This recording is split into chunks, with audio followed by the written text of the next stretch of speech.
Our daily Bible reading for January 17th. Our reading today comes from the Gospel of Matthew chapter 9.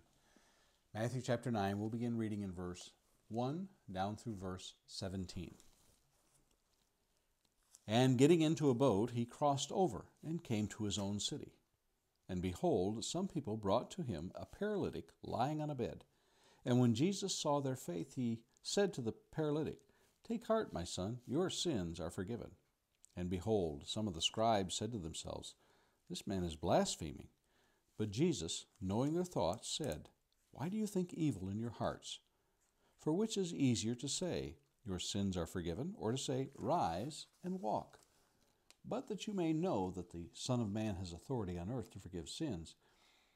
He then said to the paralytic, "Rise, pick up your bed, and go home." And he rose and went home.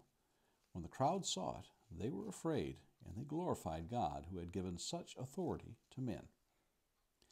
As Jesus passed on from there, he saw a man called Matthew sitting at the tax booth. And he said to him, "Follow me." And he rose and followed him. And as Jesus reclined at table in the house, behold, many tax collectors and sinners came and were reclining with Jesus and his disciples.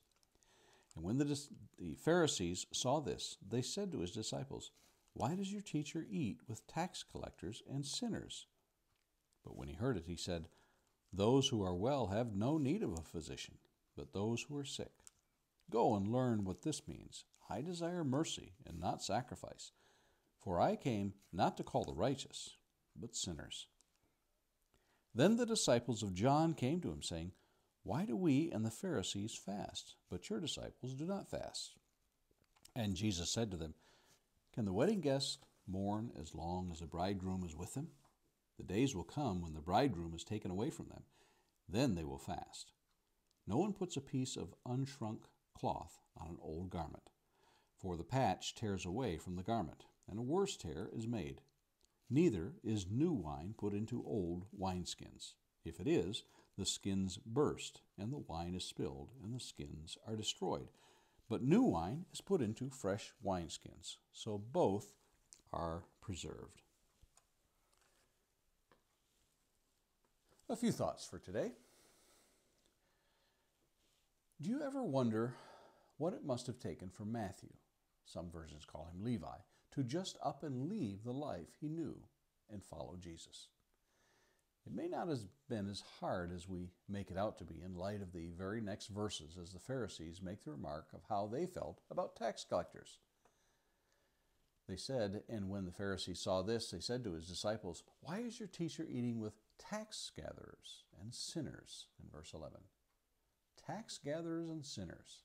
That's how they were lumped together. For Matthew, a Jew, this was doubly hurtful.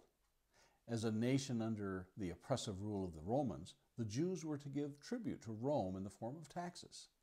Everywhere they turned, they were taxed. Taxes to travel, taxes on food, taxes on trade, on and on it went. Tax collecting was a profession fraught with corruption. It was not unusual for tax collectors to set their own taxes and keep some for themselves. To be a Jew and collect taxes for the Romans made one an outcast, a turncoat, a traitor in the eyes of the Jewish people. Nevertheless, Matthew's choice to leave, as well as Peter, James, John, Andrew, and the rest, was a huge step. To walk away from a job, a profession, family, a way of life takes faith. In many cases, blind faith. Some versions say they immediately left. We sometimes have the luxury of examining the consequences we will receive should we choose to follow Jesus. For some, little change is required on the outside. For children who are raised in a godly home, it is a natural step. For others, whose lives are surrounded by corruption and lawless lifestyles, the decision to walk away is one that involves walking away from everything.